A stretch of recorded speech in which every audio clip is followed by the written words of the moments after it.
common issues and concerns that come up for people in our community, and for you all to get some insight from a variety of perspectives and opinions from the clinical team at the center. And I am so pleased today to be welcoming Kim Matthews, our support program coordinator, and also Michelle Matero, who is one of our practicum students. She's also a child life specialist at Lurie. Did I get it right? Right, yeah. And she has been the facilitator of our anxiety group that was created in response to the COVID pandemic. And we are here today to talk about self-care in the time of COVID, which I will say, I think there is a level playing ground here, because it is certainly something that I think myself included have had to adjust to and pivot to in the face of COVID.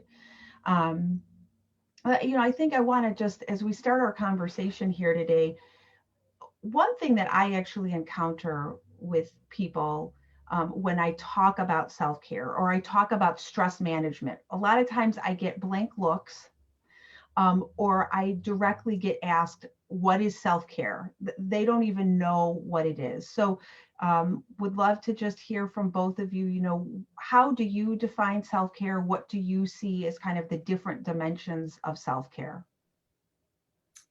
Yeah, so to me, self-care is something that we do deliberately to take care of ourselves. So thinking of the dimensions of self-care, that could be our mental health, our emotional health, our physical, spiritual, and social. So those are kind of looking at the 5 different dimensions.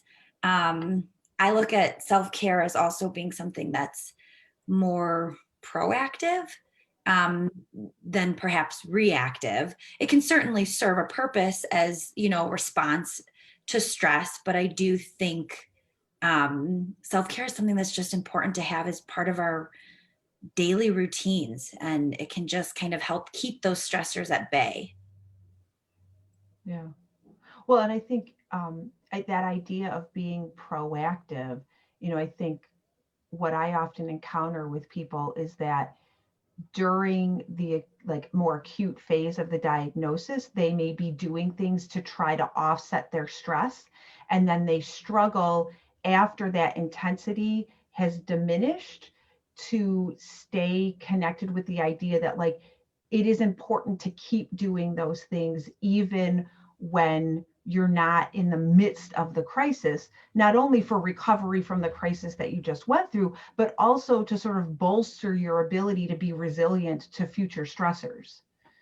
Really, and not only the person who's diagnosed, but we see this with caregivers and family members also.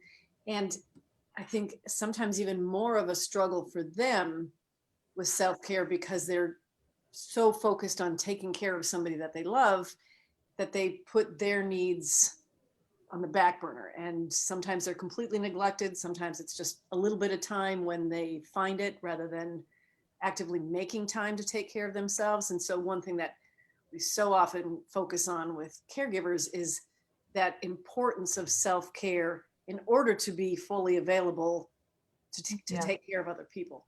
The cancer patients, we sometimes have to work with them also about the importance of self-care, but everybody is often talking to them about the importance of self-care, and the caregiver can get forgotten.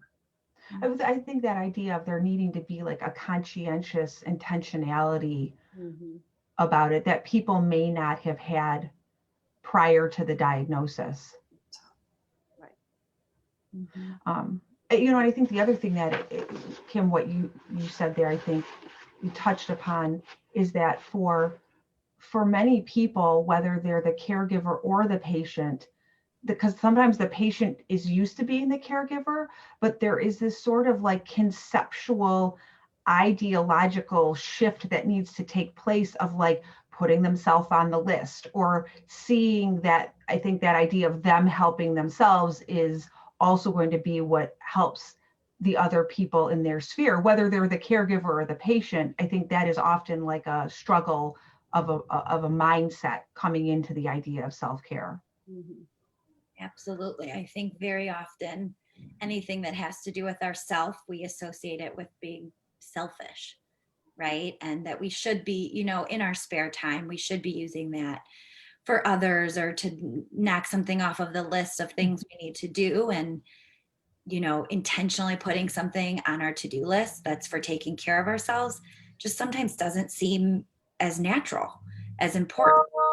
And then it's in those moments of that acute stress, or, you know, when something happens, that these external factors that then we're like, I wish I had some of these things in place that could have helped mitigate some of that, my reactivity to this.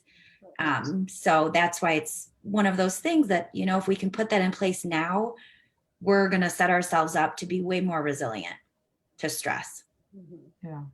And I think, Michelle, you already talked about the dimensions of self-care. And sometimes people will focus on one or two of those dimensions, but not the whole big picture. So the physical health, eating a healthy diet, getting enough sleep, getting outside in nature, that might get neglected. Or maybe the spiritual health, however they define their spirituality, how do they bolster that? How do they take care of themselves in that dimension? So really looking at the whole picture, whole person. Absolutely. Well, and I think that something that I often talk about is the idea of, and I talk about stress management, but I think stress management, self-care, two terms I think really synonymous with one another. That I talk about like implicit versus explicit. So like, I mean, that idea, Michelle, that you brought up of like the social dimension of self-care, that sometimes we do things implicitly that are self-care, like spend time with family and friends or go out to eat, that are actually feeding us, but we're not saying I'm doing this to take care of ourselves or of myself, that they fall off in the face of a cancer diagnosis. And now we've got the added layer of COVID. They fall off because of cancer, because of COVID. And we may not have even realized how core that was to us taking care of ourselves until it just sort of silently disappears by circumstance. Absolutely. And I think that's where that being deliberate piece comes in, because like you said, we absolutely have self-care practices that we just don't really acknowledge, or we're just not aware that that is fueling us. So paying attention to that, especially in times like this, when then they might be lacking, or we don't really realize those self-care practices we had in place until they're taken from us, whether it be due to a diagnosis, the isolation of the pandemic. And it's being really mindful of what these different dimensions and areas of self-care give us, so that when we have to adapt and change, we can know where we might be lacking, what those barriers are, and then how we can adapt and fill that. They're often not articulated. Right. An exercise that I often do with people is to articulate that, to be mindful of it, to have a list that they put together. What are all their activities during the day? And then which of those are replenishing and which are depleting? Because that's something else that we have to be aware of. Some family time is replenishing. Some family time is depleting. Some foods we eat are replenishing. Some are depleting. So in all of the categories of what we do throughout the day, that's another way to be more conscientious about what are things, some things we have to do, and they're going to be depleting. How do we offset that a little bit by replenishing ourselves? And it might not be an hour of this gets an hour of that. Yeah. You might only need 5 minutes of replenishing after something like 3 hours of depleting. Yeah. Well, and not assuming how your system experiences an activity, right? Like the expectation that if I'm spending time with this person, or I mean, even some self-care things, like I certainly work with people where they're like, I know I should exercise, like I know I should go to the gym or whatever it is, but there's so much stress behind it and anxiety behind it, that something that maybe we would think of as replenishing, the context that they're putting together for themselves ends up being this should that just depletes them versus sort of feeding and energizing them. Yeah, good point. Yeah. Can I come back to something? Because I think, Michelle, you made the point of this idea that when people hear self-care, they think of selfish. And I'm wondering what you think some of the other myths are there around self-care. And maybe kind of along those myths, maybe what some of the barriers people encounter relative to self-care routines. Absolutely. I think the greatest myth to be debunked is that one, that it's selfish, right? I think too that the benefits and effects of self-care are temporary. They might not be long lasting, where that's where we can think of some of that, the acute stress, right? We're trying to combat that. So doing something that might be a practice of self-care might seem temporary in that moment. But when we do incorporate that into our daily routines and our daily lives, it's not temporary, it's long lasting, and we can see those benefits, and you learn better how to recharge when you need it. I think another thing is that it takes too much time. I don't have enough time in my day. When we probably don't realize the amount of time we might spend watching the news or scrolling on our phone when we're just not prioritizing that time, right? We have that time throughout our day. It's just usually, and self-care can be really small. We can start really small with that. I think thinking of the little things or the missed opportunities. I always think about my morning cup of coffee. And for so long, I would be multitasking when I'm having that cup of coffee. I'm watching the news, I'm scrolling on my phone, I'm responding to an email, when that time, spending 5 or 10 minutes enjoying a cup of coffee, can be something that refuels me, recharges me. But when you add those other things, you're making it more of that depleting. And I think too, thinking that self-care is the same for everybody. That's something that is kind of one of these myths too. It certainly does not look the same for everyone. So when you hear about somebody even spending time with friends, or as Kim mentioned, with family, for some people that is a practice of self-care, that is something that recharges you, but that might look different for you, and that's okay. So kind of, wanting to debunk some of those myths can be really helpful. Well, and I think it's just picking up on that. I think we think about introversion and extroversion. Like I always think of it as, where do you get your energy from? Do you get your energy from being with people, or does that take energy? And I think when I often work with introverts, because we live in a society that really values extroversion, like the idea, it's like an aha moment for them to recognize, like, I actually have to have reserves to socialize versus coming away from that feeling more energized. Not to say that they don't have social needs, but I think giving themselves permission to recognize, like, what do I need to sort of refuel my gas tank? And to let go of any judgment around that, because as you said, our society has specific expectations. Even when Michelle was talking about self-care being, often our society is thought of as being selfish. And so if you can think about that as filling yourself up and recognizing that being an introvert, being an extrovert, there's not a right or wrong. It's who you are, and how do you take care of yourself around that? How do you get your needs met? Yeah.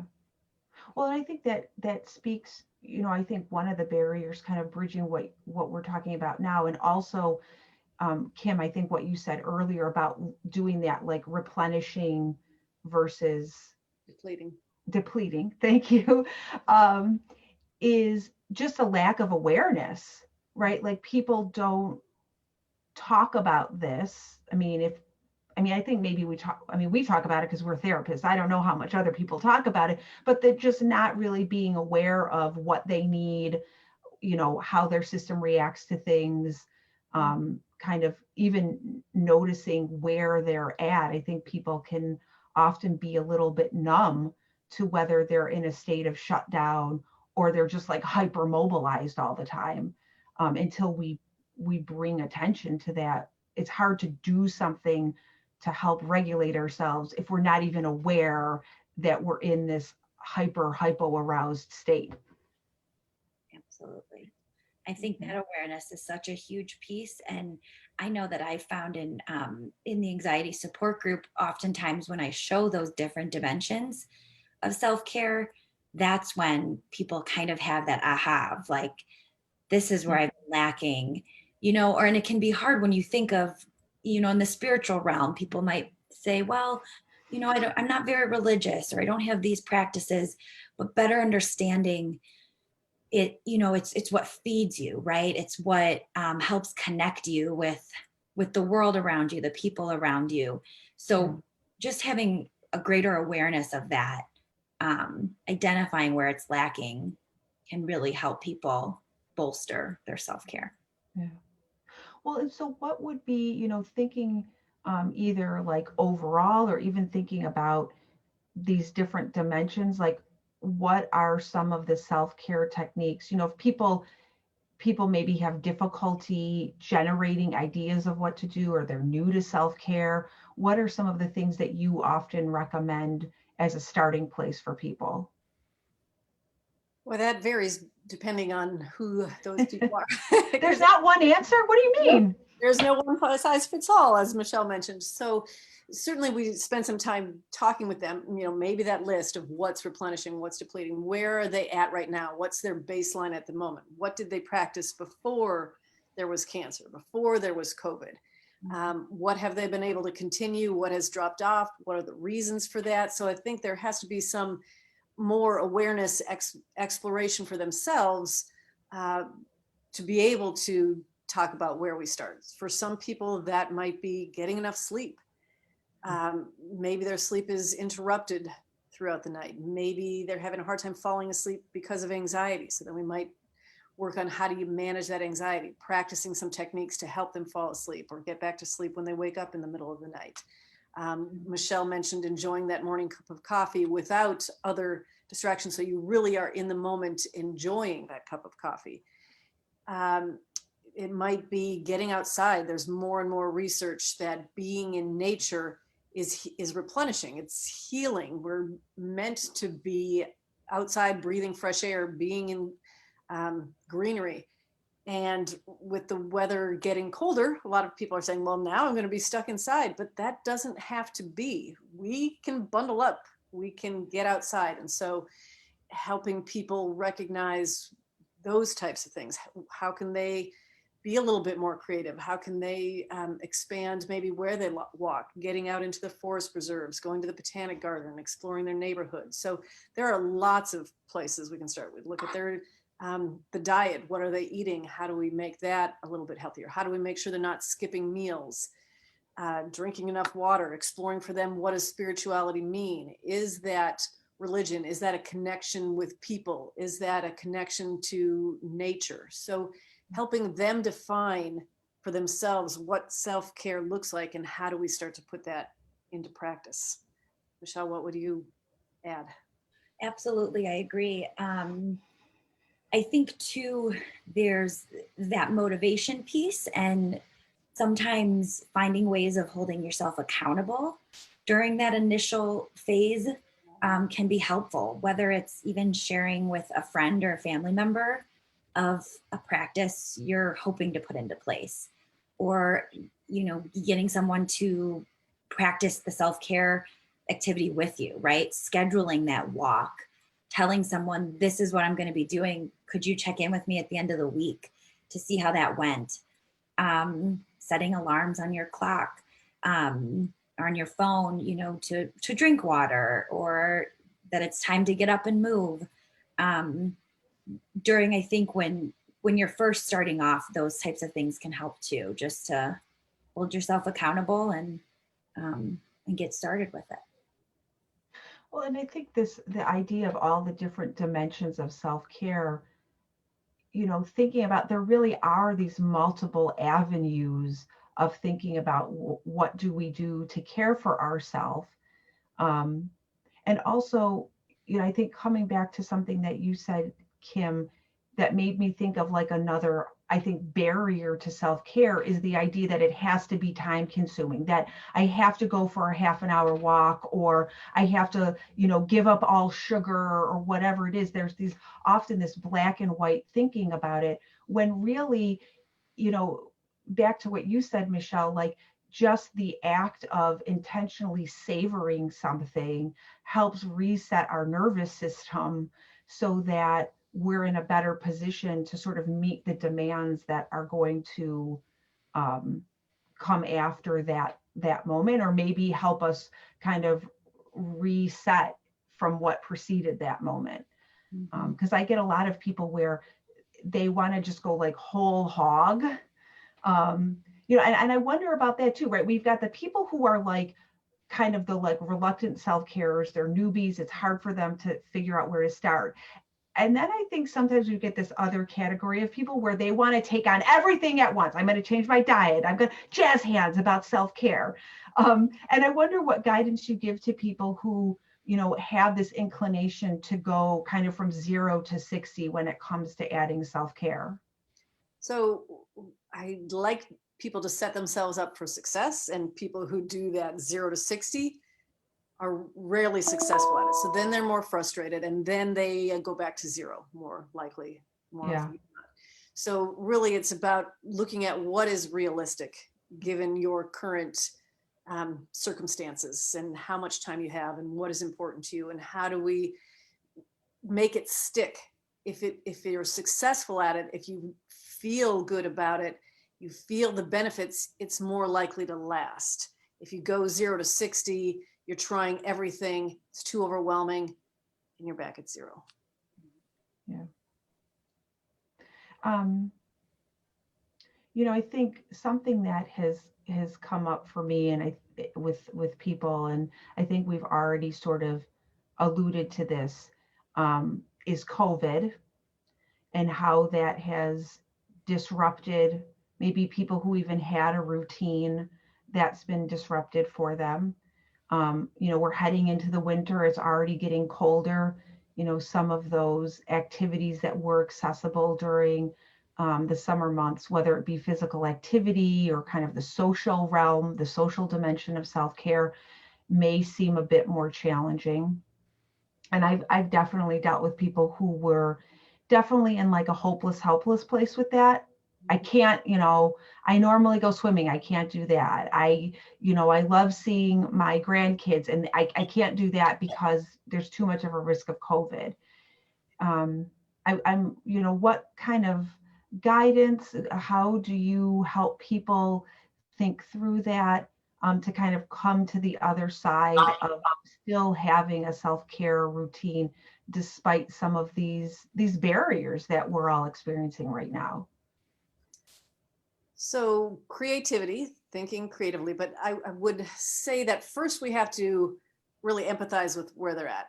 I can't just come and say, oh, well, this is what you do. You don't do that? That's not going to be well received. So, we understand where they're coming from. This is a loss. We're all experiencing lots of losses. Yeah. Not being able to comfortably, warmly sit outside with people and enjoy meals. So that will be more challenging in the wintertime. And that's real. These losses are real.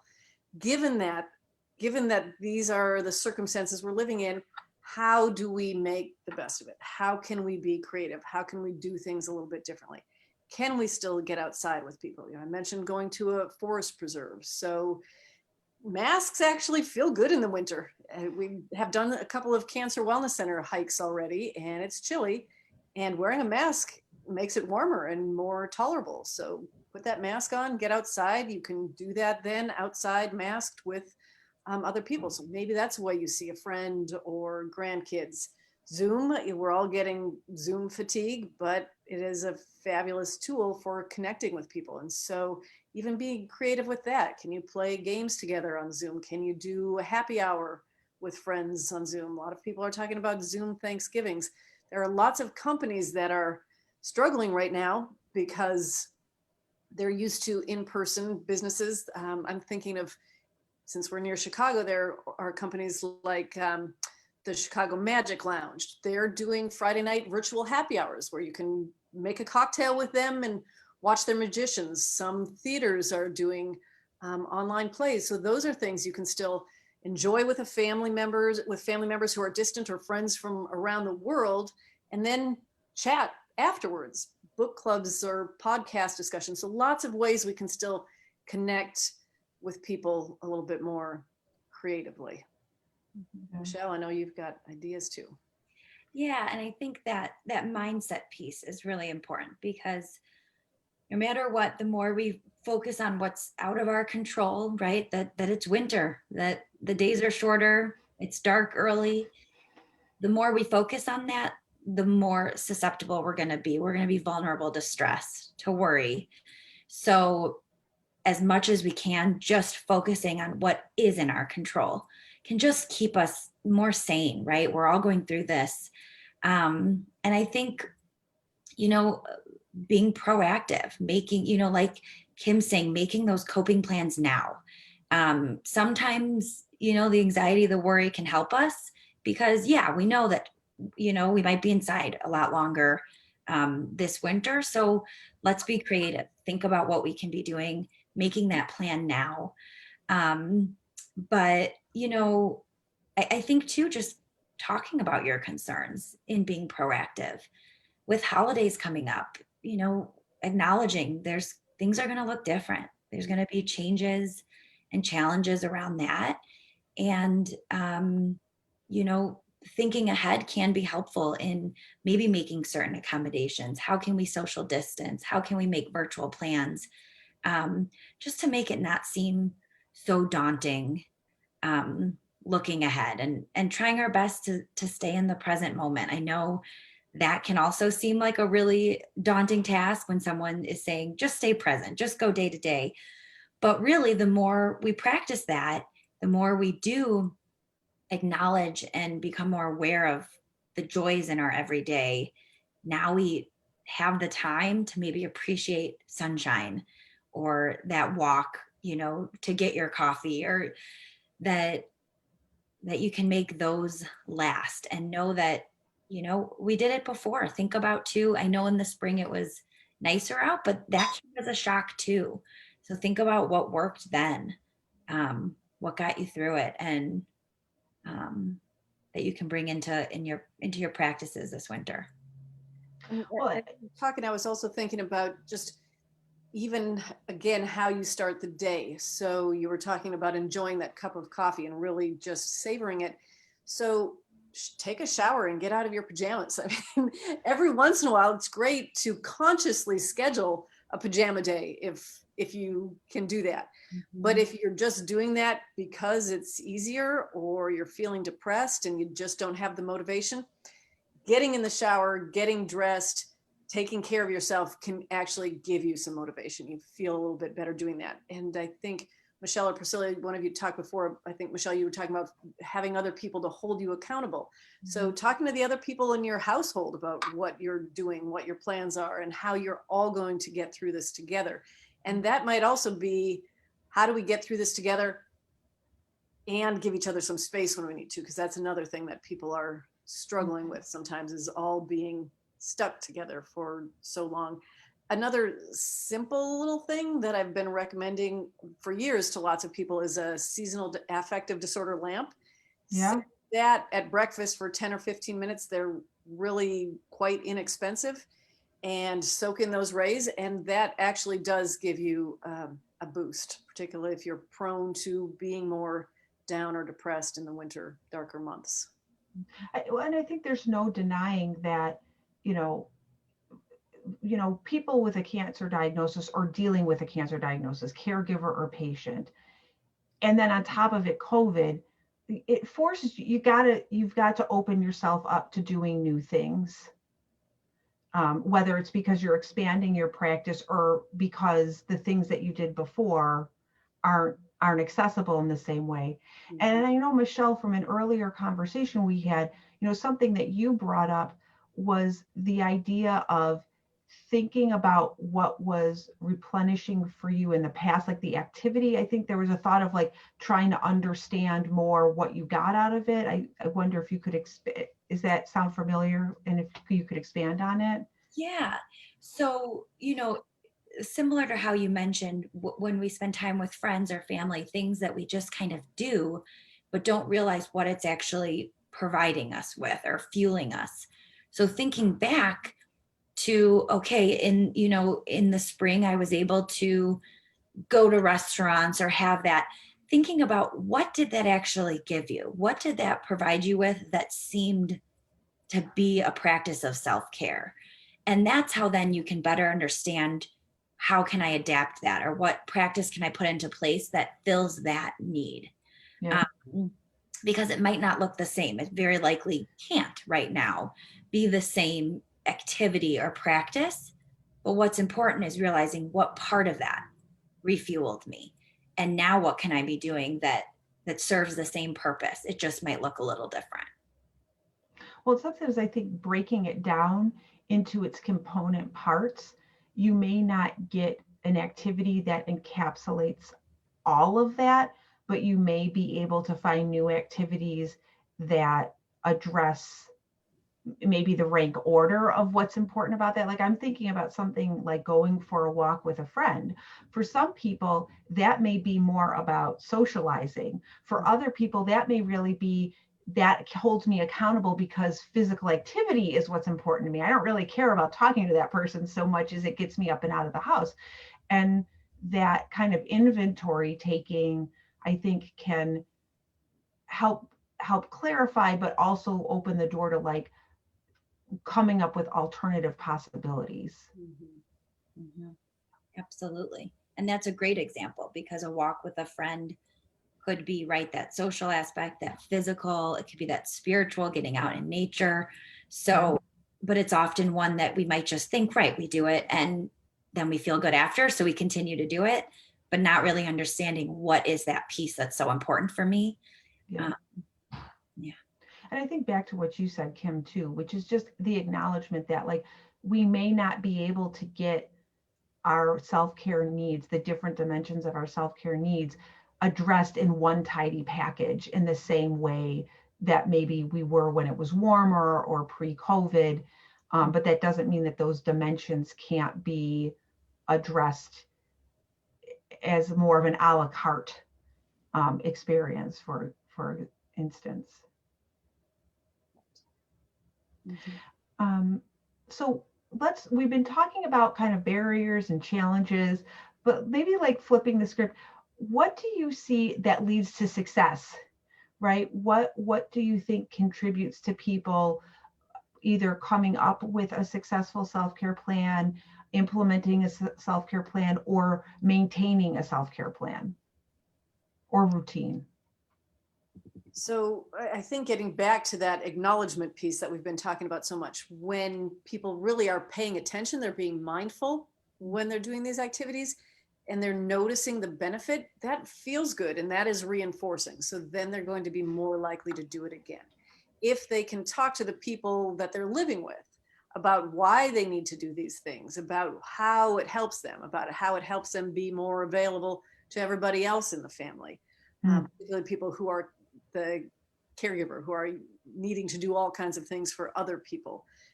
Just having that be a family conversation gives them some permission that they might need from themselves, but also some reinforcement for others about how, yes, this is good for you. Please do that. You get encouragement from other people. So that can be some of the accountability that Michelle was talking about, but even the encouragement from others can be helpful. Mm-hmm. And I think just, being kind to yourself. We're going to slip up. We're human. There's going to be days that we just don't make the time, and that's okay. So, looking at this is a practice. Self-care is a practice. So it's something that we want to continue to work on. It's not something that happens overnight, or that you can be the very best at all the time. So with, like Kim said, the benefits of it, the feel good aspect is what'll keep you doing it. Mhm. So really just sticking with it, and the better you get at it, the more you'll find that those myths aren't true, because you'll see that you will be better to those around you, serving those, whether you're a caregiver or a parent. And you will find that you don't need that much time. You might get better at realizing, you know what, that quick morning shower is that for me.